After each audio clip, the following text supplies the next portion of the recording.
एक क्वेश्चन मैं आप लोगों के सामने लाई हूँ जहां पे आपने ए लिमिटेड ने परचेज करा एक रनिंग बिजनेस बी लिमिटेड से 57 लाख, 57 में चलता हुआ बिजनेस खरीदा ए लिमिटेड ने बी लिमिटेड से, और ये उसके एसेट्स हैं, ये बुक वैल्यू है और ये एग्रीड वैल्यू क्वेश्चन में दे रखा है। बुक वैल्यू पे मैंने पहले ही क्रॉस लगा दिया है क्योंकि बुक वैल्यू हम यूज नहीं करने वाले हैं जनरल एंट्री।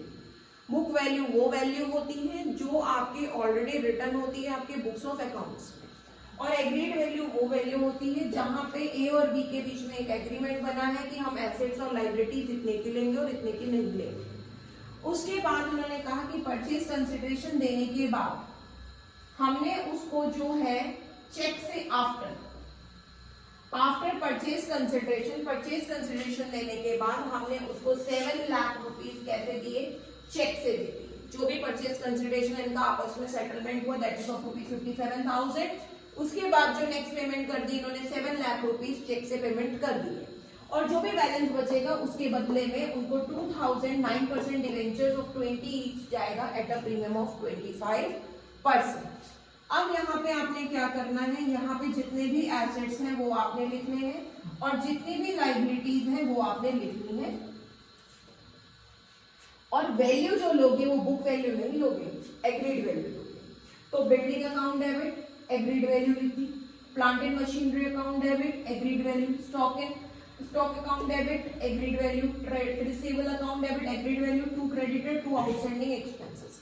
जितने भी एसेट्स होते हैं वो डेबिट होते हैं और जितनी भी लायबिलिटीज होती हैं वो क्रेडिट होती हैं। इसके बाद हमने उसको परचेज कंसिडरेशन बी लिमिटेड को, क्योंकि बी लिमिटेड से हमने बिजनेस खरीदा, तो बी लिमिटेड को हमने बोला कि हम तुम्हारे ये सारे एसेट्स और सारी लायबिलिटी 57 लाख में, इसके बदले हम तुम्हें 57 लाख देंगे। तो अब यहाँ पे आपने देखना है कि आपको कमी किधर पड़ रही है। तो आपको जो कमी पड़ रही है वो ऊपर यानी डेबिट में पड़ रही है, तो हम लिखेंगे goodwill account debit 10 lakh. 10 lakh का डिफरेंस आ रहा है, इधर जोड़ेंगे आपका 51 होगा और इधर जोड़ेंगे आपका 57, 58, 59, 60, 61 होगा। तो 51 और 61 में जो डिफरेंस है वो ऊपर आया है, ऊपर डिफरेंस आता है तो गुडविल अकाउंट डेबिट लिखते हैं, नीचे डिफरेंस आता है तो कैपिटल रिजर्व लिखते हैं। ये आप अच्छे से रटा मार दो। उसके बाद हमने बी लिमिटेड को 57 लाख देने हैं, ये दिमाग में रखना। 57 लाख के बाद हमने उसको 7 लाख रुपीस हमने तुरंत चेक से दे दिए। हमने कहा हमने पेमेंट कर दी, तो हम लिखेंगे B limited account debit to, cheque है तो बैंक यूज करेंगे, और कितना 7 लाख हमने उसको दे दिया। उसके बाद हमने उसको डिवेंचर इशू करे। जो डिवेंचर हम उसे इशू कर रहे हैं वो कितने के डिवेंचर हम उसे इशू कर रहे हैं, 2000 के हम उसे डिवेंचर इशू कर रहे हैं।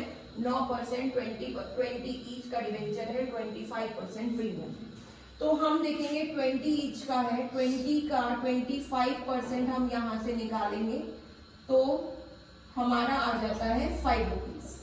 5 रुपीज इसमें क्या है, प्रीमियम है। ठीक है, तो अगली एंट्री होगी B limited account debit to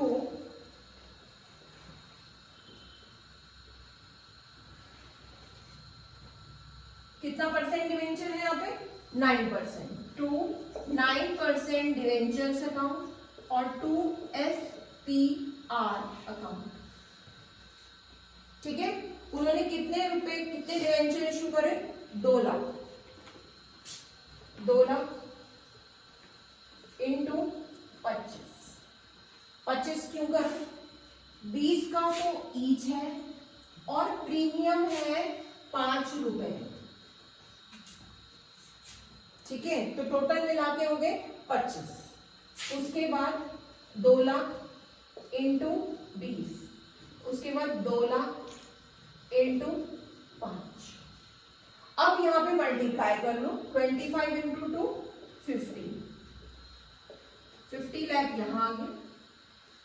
फिर यहां पे 2 2 जा 4, 40 लाख यहाँ है और 10 लाख यहाँ। अब यहाँ पे क्वेश्चन आपका फिनिश, क्योंकि यहाँ पे ये याद रखना इसके आगे क्या वर्ड लिखा हुआ है, इसके आगे अगर रुपीज लिखा है तब आपको नंबर ऑफ डिवेंचर्स निकालने पड़ेंगे, लेकिन इस क्वेश्चन में आपको already number of debentures given है जो कि 2 लाख, तो आपका एक प्रॉब्लम तो सॉल्व हो गया। ठीक है, तो इसी तरीके से आप सारे क्वेश्चंस करेंगे, जो था वो इन्हीं क्वेश्चंस में था, इन्हीं के जैसे क्वेश्चंस था। Keep practising and all the best.